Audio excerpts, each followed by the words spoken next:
I saw this video online and I saw it on YouTube about, I think,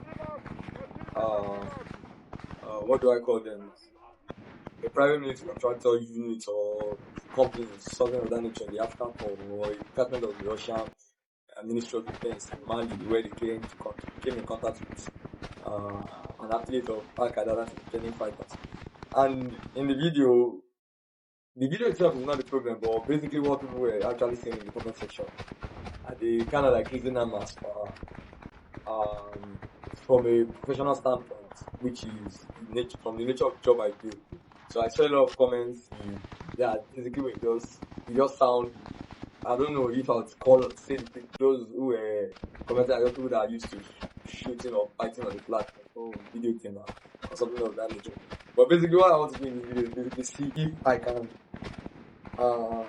somewhat break the video down and talk about some of the things that happened in the video and see how I can actually explain it for better understanding or just for context. Now, I do not presume to know about or assume to know about no more than those on the internet, nor do I know more than the guys in the actual video who were doing their job.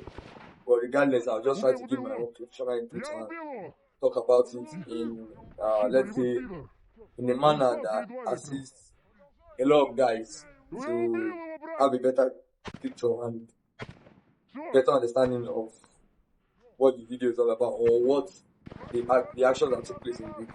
So if you look at the first part of the video, you notice two JNIM fighters in the open, and the Russian guy engaging both of them. And what a lot of people were saying in one of the comments is this guy should have paid these people the way he did. But one thing people do not put into consideration is one thing I'll first talk about is environment.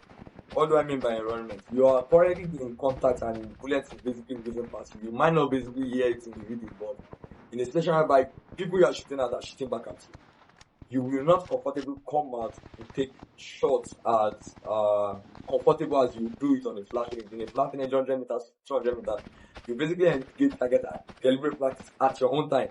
Way easy. But when you start to engage a moving target, you start to shoot at people who shoot back. If you come to this book complicated, and if you look at what happened in the video, if you basically look at the video quite well, I think the JNIM fighters even didn't do their job well because they are basically working in the open, and the guy was able to shoot at least two down in the first few seconds of the video, if I'm not what's it called? If I'm not mistaken. Second thing is the guy is in perfect cover. They had the terrain advantage, at least from our standpoint. They had the advantage. When they placed the offer their cover, they were able to respond accurately. Now, a lot of people were saying you should have done better than that. Now, I've spoken about environment, how the terrain favors them, how they are taking shots with hinder how effective or how well they will shoot back. Second of all is equipment. Now, one, you are looking at the video from the standpoint of he's wearing a GoPro, which is about, let's say, 3 to about, let's say 1.5 to 3 inches above his eyebrow. That's one. Second of all, he's using an EOTech holographic sight mounted on a back defense top cover, which is mounted on an AK-47. Now, what does this matter? What you're actually seeing is not what he's seeing. What he's also seeing is not exactly where his muzzle is pointed at. And the reason I brought that up, I'm bringing this up is, if you notice some of the shots were actually landing right in front of him, hitting the deck. In a situation like that, he's basically trying to stay as low as possible. And sight to ball, that is where the height of his sight, that's the center of his rifle sight, the center of his ball, is about, let's say, 1.5 inches or let's say 2 inches at most. So what that does is, he might not be able to clear the ground properly when raising up his weapon because he's so focused on his point of aim, not watching exactly where if his barrel has actually cleared the ground. So in situations like that, he's basically not paying attention because he just wants to get down range. Second of all, vegetation in front of him might actually obstruct his view. Because you are able to see the target clearly doesn't mean because it's actually, you are seeing the footage from a GoPro. Him being in that stressful situation, He's not putting that into consideration. He's basically seeing from his side that is at least an inch or 2 inches above his ball. And where his shot is actually landing, it might not be exactly where it's actually aiming at. So his point of impact and his point of aim might not really correlate because of the height of clearance he has above the ground.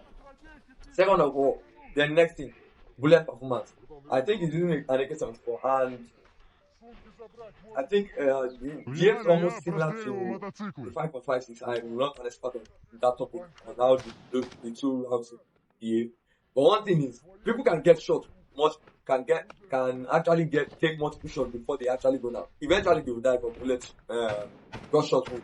And also, people don't really react the way you see it in movies or just shoot somebody and just die. If you are not basically shooting center chest or shooting forehead, people still tend to move. I've seen somebody a friend of mine who got shot in the chest. He didn't die, but he was still able to move himself to cover.